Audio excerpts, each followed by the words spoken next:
Dr. Jeffrey Lieberman, Chief of Psychiatry at New York Presbyterian Columbia Medical Center, is here with his insights. Great to have you. Good morning. Thank you.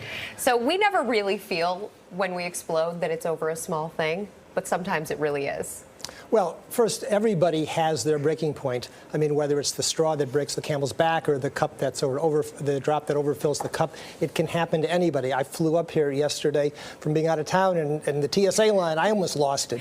I don't think anyone has ever not lost it in the TSA line. That's going to be the end for me where I cross the line. The question is sort of what is precipitating these reactions, and are they occurring more frequently than they have in the past? It's a little bit complicated. Let me try and break it down. First, oftentimes, in the context of real mental disorders, people have emotional volatility and irritability. It's the signature symptom of PTSD. It occurs in depression or bipolar disorder. There's even a disorder that has a name for losing your temper violently, excessively, too frequently. It's called intermittent explosive disorder.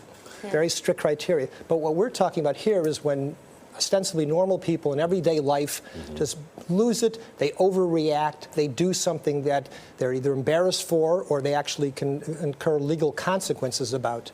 And it happens to everybody. The question is it happening more often, and why?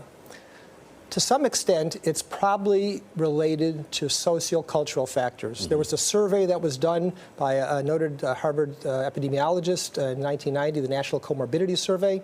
He repeated it 15 years later, in 2005, he found that the biggest increase of any disorder was intermittent explosive disorder. So people do seem to be having a lower threshold before they explode. And so ultimately, frequently they're not really angry about people cutting in line. It's a cumulative thing, yes? That's the trigger. That's the trigger that sort of pushes their button or sends them over the top. And as I said, it can happen to everybody. When it happens to people that don't have some pre-existing disorder, it seems to be the accumulation of a number of stresses and slights and things that have happened in the course of our life. And now we're in a culture where never in human history have people haven't been having to deal so much information. What do people do if they're coming unhinged? Well, the first thing, having a mental meltdown or emotional meltdown is a sign or a signal that you're having difficulty with emotional control.